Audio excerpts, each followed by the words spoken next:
तो आज अपन पढ़ने वाले हैं एडीमा। एडीमा का मतलब होता है स्वेलिंग। स्वेलिंग मतलब सूजन। यूजुअली अपना जो मेजर फोकस रहेगा आज के लेक्चर में, वो फोकस रहेगा सूजन किसकी, सूजन पैरों की सूजन। यूजुअली क्या होता है, एडीमा जो होता है वो किसके कारण होता है, रिटेंशन ऑफ फ्लूइड के कारण होता है। दो बहुत सारे मैकेनिज्म होते हैं, अपना मेजर फोकस अप्रोच पे रहेगा कि डायग्नोसिस कैसे करना है। मैकेनिज्म में क्या है, या तो प्रोटीन जो रहता है वो पानी को अपनी तरफ होल्ड करके रखता है, तो जब डिक्रीज ऑनकोटिक प्रेशर हो जाएगा तब हो जाएगा। उसके अलावा तो कैपिलरी परमेबिलिटी बढ़ जाएगी तो हो जाएगा। तो एडिमा के ऐसे बहुत सारे कारण हैं, अपने को पैथोफिजियोलॉजी में नहीं जाना है, बिना पैथोजेनेसिस में जाना है। अपना मेजर फोकस डायग्नोसिस पे रहेगा।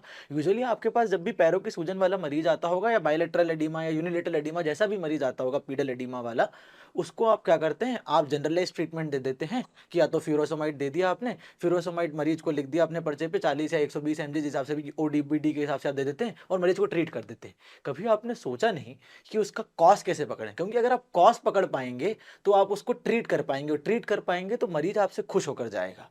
तो यही अपना सार होगा इस लेक्चर का। तो इस लेक्चर के बाद अपन 101% 1% इंप्रूव होकर जाएंगे।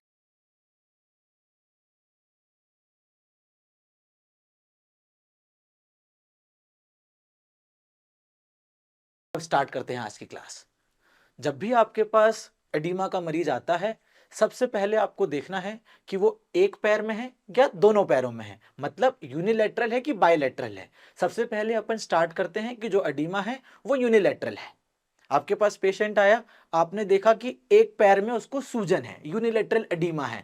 अब यूनिलेटरल एडीमा है तो आपका दूसरा सवाल जो आपके मरीज से होना चाहिए, वो होना चाहिए कि क्या इसमें दर्द है या दर्द नहीं है, मतलब पेनलेस है या पेनफुल है। अगर पेनलेस हुआ तो आपका अगला सवाल होना चाहिए कि कब से है। कब से है का मतलब होता है कि मान लीजिए आपका यूनिलेटरल एडिमा वाला मरीज आया, तो वो आपके पास बच्चा आ सकता है, बड़ा आ सकता है, तो आप उससे कब से पूछेंगे कि कब से है। कब से है का मतलब है कि बचपन से है, मतलब जन्म से है, कि जन्म के बाद से हुआ है। मतलब पेनलेस है अपना मरीज, ऑनसेट मतलब कब से है, कब से कैसा, अर्ली फ्रॉम बर्थ, मतलब या तो जन्म से है या बहुत जल्दी से है। तो अर्ली फ्रॉम बर्थ की एक थेरेटिकल डायग्नोसिस है, दो आपके पास बहुत ज्यादा केसेस नहीं आएंगे, पर एक थेरेटिकल डायग्नोसिस होती है जिसको अपन कहते हैं मिलरॉयज डिजीज।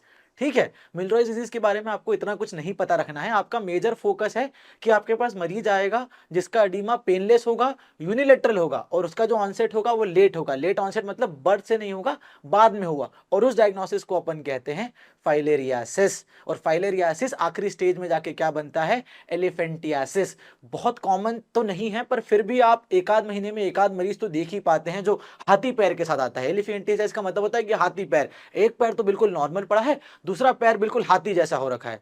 देखिए अपन पिक्चर से इसको आसानी से समझना चाहेंगे कि आप देखिए इस मरीज को, देखिए ये हमारे पास ओपीडी में प्रेजेंट किया था। जो पहला पैर है आप देखिए, पहला पैर नॉर्मल है, दूसरा पैर देखिए, दूसरा पैर एक ही पैर में है, पेनलेस है, मरीज को दर्द नहीं था इसमें, और यूनिलेटरल इन्वॉल्वमेंट तो अपन बोल ही चुके हैं, और बर्थ के बाद हुआ था, मतलब लेट ऑनसेट है। तो कुल मिला के इसकी डायग्नोसिस क्या है, ये डायग्नोसिस है फाइलेरियासिस, और अब तो इतना लेट स्टेज में आ गया है तो एलिफेंटियासिस में ही जाने लगा है। फाइलेरियासिस एक डायग्नोसिस है जो किससे होता है, एक पैरासाइट इन्फेक्शन से होता है। यूजुअली कौन सा मोस्ट कॉमन पैरासाइट है, वुचेरिया बैंक्रॉफ्टी है। ठीक है, और उसका लेट स्टेज जाकर क्या होता है, वो होता है एलिफेंटियासिस। अब देखिए अपना मेजर जो फोकस इस अप्रोच में रहेगा, वो अप्रोच में जो कॉमन कॉमन चीजें रहेंगी उसकी डायग्नोसिस पे अपन फोकस करेंगे। यूजुअली ऐसी डायग्नोसिस अपन बनाकर, जैसे हार्ट फेलियर में भी एडिमा होता है तो उसको अपन प्रिलिमिनरी ट्रीट करके उसको रेफर कर देंगे। यूजुअली अपन जो ओपीडी बेसिस पे ट्रीटमेंट कर सकते हैं, अपना मेजर फोकस ट्रीटमेंट में वही रहेगा, बाकी पूरा सार अपनी डायग्नोसिस पे अप्रोच रहेगा। तो सबसे पहले अपन ने स्टार्ट किया था यूनिलेटरल एडिमा, पेनलेस है और लेट फ्रॉम बर्थ है, तो एलिफेंटियासिस है। अगर आपने एलिफेंटियासिस डायग्नोस कर दिया तो अब इसको ट्रीट कैसे करोगे भैया। ट्रीट करने के लिए क्या करना है, अब ट्रीट करने के लिए मान लो आपके पास जो मरीज आया वो अक्यूट कंडीशन में है, कि अभी अभी डेवलप हुआ उसको फाइलेरियासिस, अभी अभी स्वेलिंग होने लगी और वो पेनलेस है। तो आप उसको ट्रीट कैसे करेंगे, इसकी ड्रग ऑफ चॉइस क्या है, अक्यूट फाइलेरियासिस की ड्रग ऑफ चॉइस है डीईसी। डीईसी का क्या मतलब होता है, डाई इथाइल कार्बामेजेपिन कार्बामेजिन सिट्रेट। इसका डोज क्या होता है, 6 mg/kg। 6 mg/kg के हिसाब से आपको देना है, और उसको 3 डिवाइडेड डोजेस में देना है, मतलब 6 mg/kg के हिसाब से आप देंगे। मतलब 50 किलो का मरीज आपके पास आया तो 5 × 6 करके 300 mg, 300 mg इसका डोज आया, तो 100 mg दिन में 3 बार देना है। और कब तक देना है, 12 से 21 दिन तक। यूजुअली हम 15 दिन तक देते हैं, और मैक्स टू मैक्स 21 दिन तक ही हम लोग दे देते हैं, क्योंकि क्या होता है कि आप जितना डोज देंगे ये उतना मार पाएगा। डीसी के इंपॉर्टेंट चीज क्या है, जो वुचेरिया पैरासाइट होता है उसके दो फॉर्म रहते हैं, या तो एक माइक्रोफाइलेरिया वाला फॉर्म और एक एडल्ट फॉर्म। ये ही एकमात्र ऐसी ड्रग है और इसलिए ये ड्रग ऑफ चॉइस है कि ये माइक्रोफाइलेरिया को तो मारता ही है, साथ में अडल्ट फॉर्म को भी मारता है, क्योंकि बाकी जितनी भी ड्रग्स अपन इसमें यूज करते हैं वो सिर्फ अडल्ट फॉर्म को मारती है, या तो कोई कोई माइक्रोफाइलेरिया को मारेगी, कोई सी ऐसी ड्रग नहीं है जो दोनों फॉर्म को मारे। इसलिए ड्रग ऑफ चॉइस आपकी क्या है, डीईसी। डीईसी यूजुअली आपके पास अवेलेबल होगी, और डीईसी अवेलेबल नहीं हो आपके मार्केट में जहां आप प्रैक्टिस कर रहे हैं, तो तीन चीज तो अवेलेबल होगी जो आपको ट्रिपल कॉम्बिनेशन में देना है। और ट्रिपल कॉम्बिनेशन में क्या देना है, अल्बेंडाजोल 400 mg, आइवरमेक्टिन 200 माइक्रोग्राम और डीईसी 300 mg, जो अपन ने 8 किलो के लिए निकाला था आदमी वजन 50 किलो के लिए, वो देना है। तो ये सब सिंगल डोज में देना है। जो ट्रिपल कॉम्बिनेशन है वो स्टैट देना है। स्टैट का मतलब होता है सिंगल डोज। अब यूजुअली अल्बेंडाजोल आप कहाँ प्रेफर करते हैं, अल्बेंडाजोल आपके पास क्या आता है, बच्चा आता है, बच्चे आते हैं आपके पास, पेरेंट्स लेकर आते हैं, वो कहते हैं कि इसके पेट में कीड़ा है, तो हम क्या करें, तो आप उसको अल्बेंडाजोल दे देते हैं। अल्बेंडाजोल का काम क्या है, अल्बेंडाजोल का काम है जितने भी पैरासाइट्स हैं, पेट के कीड़े हैं यूजुअली, अपनी आम भाषा में समझे, उसको मारने का है। तो वो डोज भी आप कैसे देते हैं, स्टैट देते हैं। यूजुअली आपको एक पर्ल देते चलता हूं मैं, अगर आपके पास मरीज आ रहा है और वो अक्यूट अर्टिकेरिया का मरीज है, अर्टिकेरिया का मतलब क्या होता है, दफ्फड़ या पित्ती उठना, दफ्फड़ और पित्ती उठने पर भी मरीज को अगर बार बार ऐसा हो रहा है, तो आप उसको एंटीहिस्टामिन जो भी आप प्रिस्क्राइब करते हो, लिवोसिट्रिजिन, सिट्रिडिन, लोराटिडिन, जो भी, उसके साथ अगर आपने आज तक उसको एक बार भी अल्बेंडाजोल नहीं दिया है, तो इट्स बेस्ट कि आप उसको एक बार अल्बेंडाजोल देकर देखें, क्योंकि हमने देखा है कि आप अल्बेंडाजोल का एक स्टैट डोज देंगे अगर मरीज को, तो वो बहुत वंडर काम करता है। तो आज से आप याद रखें कि अर्टिकेरिया का मरीज आपके पास आए, आपने अगर अल्बेंडाजोल नहीं दिया है तो एक बार अल्बेंडाजोल देकर देखें उसको। दो, अपना वो टॉपिक नहीं है अर्टिकेरिया, अपना टॉपिक फोकस रखें। अपना टॉपिक क्या है, अपना टॉपिक है एडीमा। और एडीमा में कौन सा एडीमा पढ़ रहे थे अपन, यूनिलेटरल। यूनिलेटरल में ये कौन सा पढ़ा अपन ने, यूनिलेटरल में अपन ने पढ़ा है कि पेनलेस एडीमा है, और ऑनसेट कब से था, बर्थ के बाद से था। ये तो अक्यूट कंडीशन में। अब मान लो आपके पास मरीज आ गया और वो क्रॉनिक स्टेज का है, मतलब एलिफेंटियासिस वाला मरीज है, तो अब उसमें आप उसको डीईसी या ट्रिपल कॉम्बिनेशन दे भी देंगे तो कोई मतलब का नहीं रहेगा। ठीक है, तो आप उसको क्या दें, आप उसका सेकेंडरी इन्फेक्शन बचाएं। क्या है कि इन्फेक्शन होने के चांसेस बहुत ज्यादा बन जाएंगे, तो आप उसको सेकेंडरी इन्फेक्शन को प्रिवेंट करते हैं। अगर इन्फेक्शन हो गया है तो आप उसको एंटीबायोटिक दे दें, एंटीबायोटिक का कोर्स दे दें। उसके अलावा आपको क्या करना है, लिम्फेडिमा को बनने से रोकना है। यूजुअली क्या होता है इसमें, लिम्फ ट्रैक ही इन्वॉल्व होता है, तो ज्यादा लिम्फेडिमा ना बने उसके लिए आप क्या करें कि मरीज जब भी रात में सोता है तो उसको ऐसा बोलें कि रात में वो कम से कम 3 से 4 तकिया लगाए अपने पैरों के नीचे, तो उसका जो लेग है, वो लेग है जो एलिवेटेड रहेगा। और उसके अलावा आप उसको टाइट बैंडेज बांधने के लिए बोले, जो हाथी पैर हो रखा था उसमें अगर वो टाइट बैंडेज बांध के रखेगा तो उसका जो लिम्फेडिमा है वो कंट्रोल्ड रहेगा। और अगर मोस्ट कॉमनली उसको अब बहुत ज़्यादा तकलीफ ही है तो उसको आप प्लास्टिक सर्जन को ट्रांसफर कर दें, रेफर कर दें, वो लोग उसकी सर्जरी करके उसका पैर सही कर देंगे।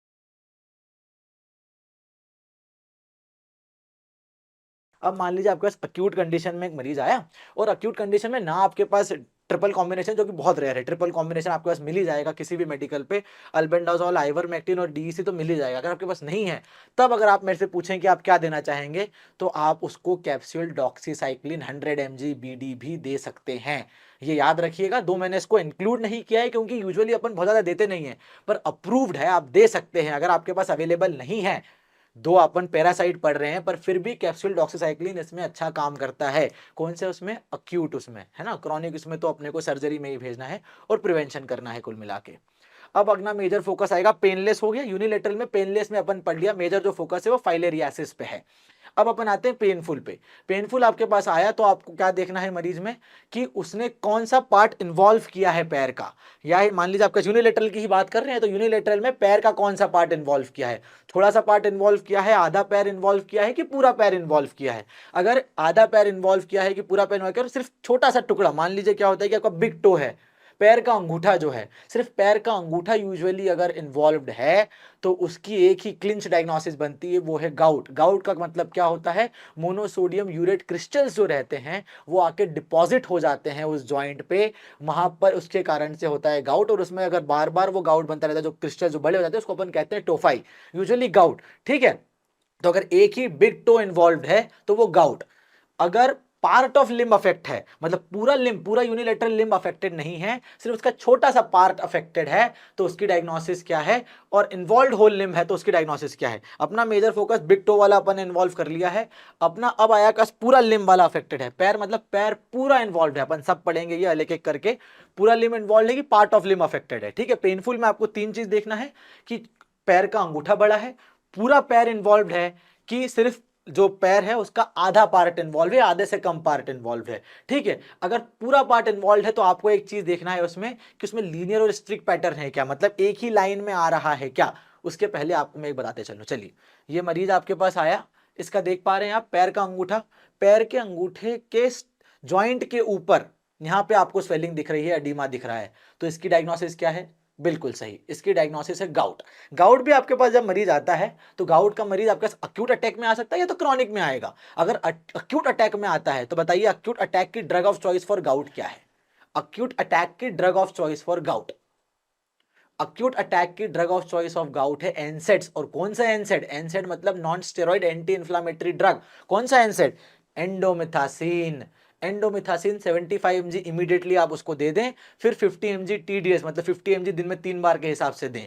और इसके साथ साथ आप क्या करें, वहां पर जहां पर भी गाउट हो रहा है उसमें लोकल आइस पैक लगाने के लिए दें, तो थोड़ी इन्फ्लामेशन को कम करेगा। अब मान लीजिए एंडोमिथासिन नहीं है आपके पास, और सेकंड ड्रग ऑफ चॉइस अगर कोई पूछे आपसे तो वो होती है कॉल्चिसिन। कॉल्चिसिन कैसे देना है? 1.2 mg इमीडिएटली देना है, और उसके बाद फिर 0.6 mg BD में देना है। जो इसकी टैबलेट आती है वो 0.6 mg में ही अवेलेबल है, तो 0.6 mg की 2 गोली एक साथ खिला दो, और फिर उसके बाद 0.6 mg की एक एक गोली दिन में 2 बार खिलाते रहना है अपने को मरीज को। ठीक है, ये हो गया ट्रीटमेंट ऑफ अक्यूट गाउट। ये तो जब मान लीजिए अक्यूट पेन के साथ आपके साथ मरीज प्रेजेंट करता है तब आप क्या दें।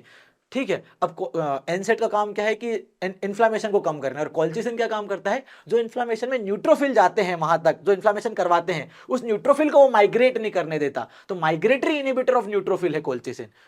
मैकेनिज्म याद करने की जरूरत नहीं है आपको, आप सिर्फ इतना याद रखें कि आपको एक्यूट गाउट का ट्रीटमेंट, मरीज आपके पास आया, आपने देख लिया है फोटो, आपके पास मरीज आया, उसको एंडोमिथासिन दें आप तुरंत।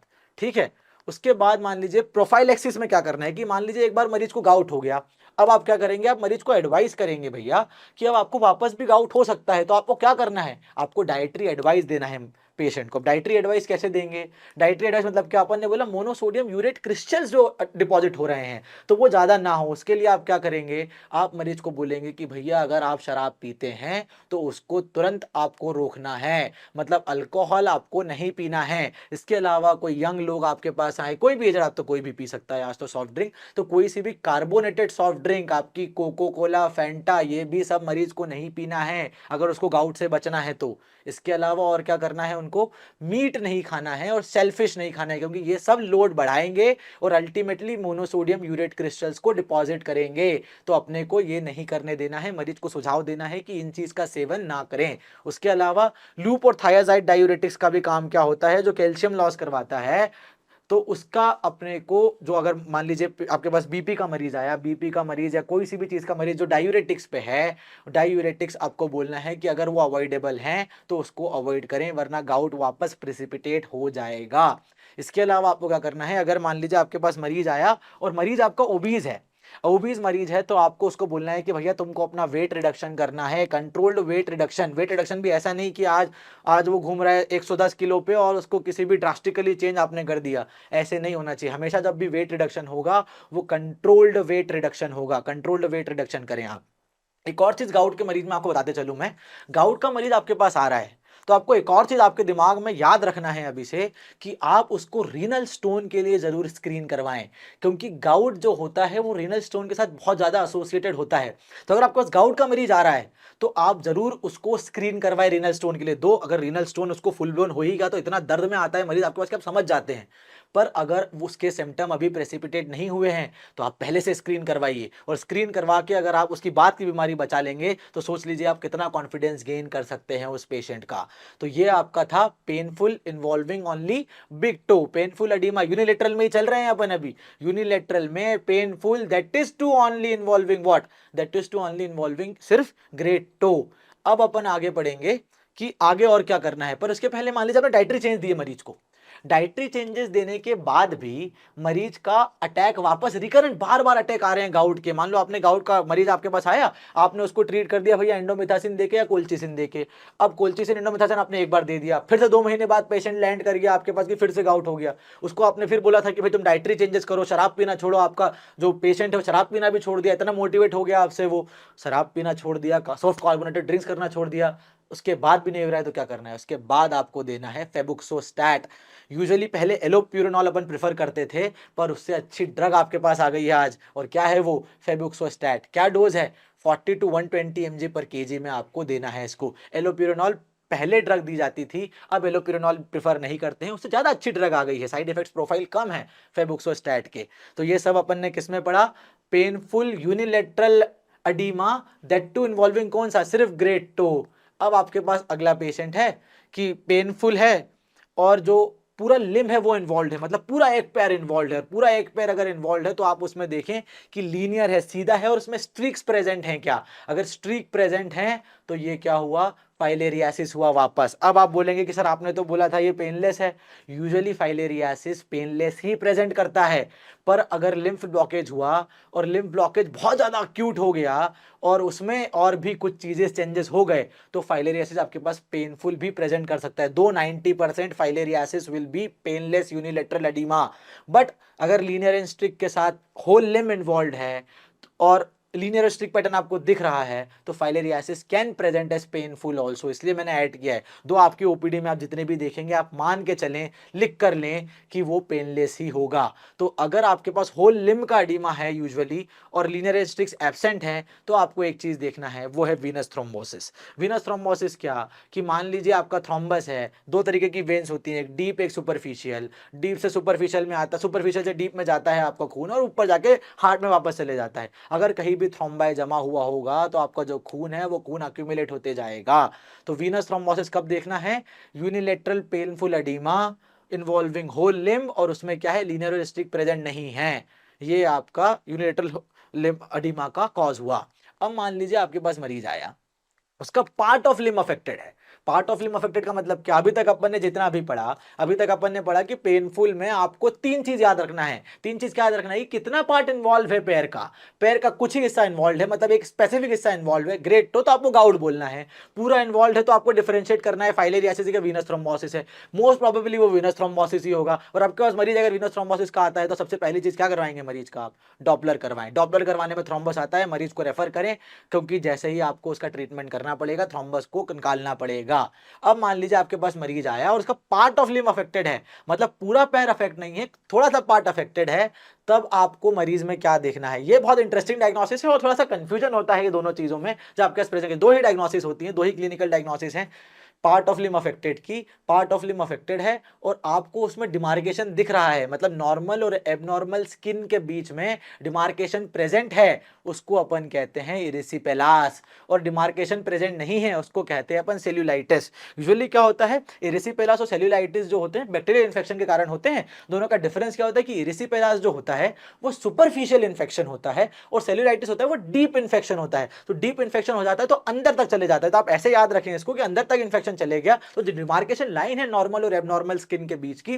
वो खत्म हो जाती है, तो आपको डिमार्केशन नहीं दिखेगा। पर अगर मान लीजिए आपको सुपरफिशियल इन्फेक्शन दिख रहा है और डिमार्केशन प्रेजेंट है तो ऐसे आपको पहचानना है कि ये इरिसिपेलास है। चलिए फोटो से अपन समझते हैं।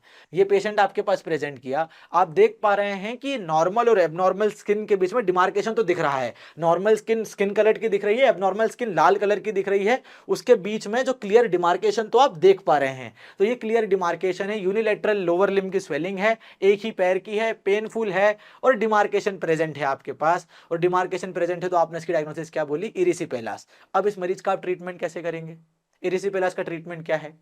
सबसे पहले अब ट्रीटमेंट में जब भी इन्फेक्टिव कॉज जब भी आपके पास आता है, सबसे मोस्ट प्रोबेबली उसकी इटियोलॉजी पकड़ने की कोशिश करा करो। इटियोलॉजी अपन ने पकड़ ली तो उसकी ड्रग ऑफ चॉइस, कुछ कुछ क्लासेस की स्पेसिफिक ड्रग ऑफ चॉइस है, आप उसको पकड़ के चलेंगे तो बहुत इजी हो जाएगा आपको मरीज को ट्रीट करना।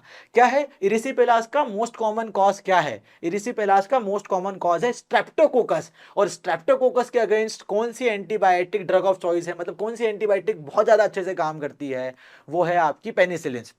यूजुअली ऐसी कौन सी पेनिसिलिन है जो आप ओपीडी में देते रहते हैं, कौन सी पेनिसिलिन है, अमॉक्सीक्लेव। अमॉक्सीक्लेव 625 mg। और कैसे देना है इसको, 40 mg पर केजी के वेट के हिसाब से देना है। यूजुअली जो आइडियल अपने पास ओपीडी में मरीज आते हैं उनके वेट के हिसाब से अगर आप बंदे, तो हर किसी का अगर आप कैलकुलेट नहीं भी कर पा रहे हैं तो 625 mg TDS के हिसाब से मरीज को आप प्रिस्क्राइब करें। दिन में 3 बार 7 से 10 दिनों के लिए, 2 ज़्यादा दिनों तक भी देना पड़ सकता है, पर 7 से 10 दिन तो मिनिमम है आपको प्रिस्क्राइब करना है अमॉक्सीक्लेव, जिसमें अमॉक्सिसिलिन है और क्लेविलोनिक एसिड है। 625 mg डोज है। अब क्या है, आप इतना अमॉक्सीक्लेव मरीज को खाने के लिए देंगे, इतना खाने के लिए देंगे तो मरीज को एसिडिटी भी होगी, उसका स्टमक भी अपसेट होगा। तो अमॉक्सीक्लेव के साथ हमेशा याद रखें, या तो पेंटॉप या एसिलॉक की गोली दें। पेंटॉप 40 mg या एसिलॉक 150 mg। एसिलॉक में क्या है, रेनिटिडिन 150 mg। इसके साथ साथ में गट अपसेट ना हो ज्यादा तो आप स्पोरोलेक टैबलेट भी ऐड कर सकते हैं। तो एक कॉम्बो बनता है पूरा आपका, जिसमें आपको क्या करना है, इसमें आपको पूरा करना है कि भैया आपको टॉपिकल एंटीबायोटिक देना है, उसके बाद सिस्टमिक एंटीबायोटिक देना है, उसके साथ एंटा एसिड ऐड करना है और स्पोरोलेक ऐड करना है। तो ये अपना कॉम्बो बन गया ट्रीटमेंट ऑफ एलसीपेलास का। बहुत बार पढ़ चुके हैं अपन, ऐसे नॉर्मल पॉइंट्स टच किए हैं। ठीक है, अब आपके पास मान लीजिए अगला मरीज आया, ये इसमें भी यूनिलेटरल स्वेलिंग ही दिख रही है आपको, पर इसमें आप देखिए क्या आप डिफरेंशिएट कर पा रहे हैं नॉर्मल एबनॉर्मल स्किन को, कहीं से भी आपको कोई क्लियर डिमार्केशन लाइन दिख रही है क्या? बिल्कुल भी नहीं दिख रही है। तो अगर क्लियर डिमार्केशन लाइन आपको नहीं दिख रही है तो ये इसका डायग्नोसिस क्या हुआ, इसका डायग्नोसिस हुआ सेल्यूलाइटिस। तो आपके पास मरीज अगर सेल्यूलाइटिस का आता है तो आपको क्या करना है, सेल्यूलाइटिस का मरीज आपके पास आता है और वो माइल्ड सिम्टम के साथ आता है, मतलब कोई स्पेसिफिक सिम्टम नहीं है, फीवर जो है वो ज्यादा हाई ग्रेड नहीं है उसको, तो आप उसको ओरल एंटीबायोटिक दे दें। अगर मान लीजिए आपके पास मरीज सीवियर का आता है, सीवियर मतलब कब बोलेंगे कि मरीज को हाइपोथर्मिया भी हो रहा है, उसको टेकिकार्डिया हो रहा है, सांस ज्यादा, उसकी जो पल्स रेट है वो ज्यादा है, सांस ज्यादा आ रही है, उसको मेंटल स्टेटस थोड़ा सा अल्टर्ड हो रहा है, तो इस केस में आप क्या करें, इस केस में आप मरीज को भर्ती करें और आईवी एंटीबायोटिक लगाएं। यूजुअली आईवी एंटीबायोटिक आप कौन सी प्रेफर करते हैं, यूजुअली आप इसमें भी पेनिसिलिन से प्रेफर करते हैं, beta penicillin cell wall inhibitors वाली। तो पेनिसिलिन नहीं प्रेफर करना है आपको तो आप सेफेलोस्पोरिन प्रेफर कर सकते हो। सेफेलोस्पोरिन टैक्सिम अच्छी आती है। दो आपको हमेशा याद रखना है कि आपको अपनी प्रैक्टिस में हमेशा हाई क्लास से स्टार्ट नहीं करना होता है, क्योंकि आप रेजिस्टेंट नहीं बनाना चाहेंगे।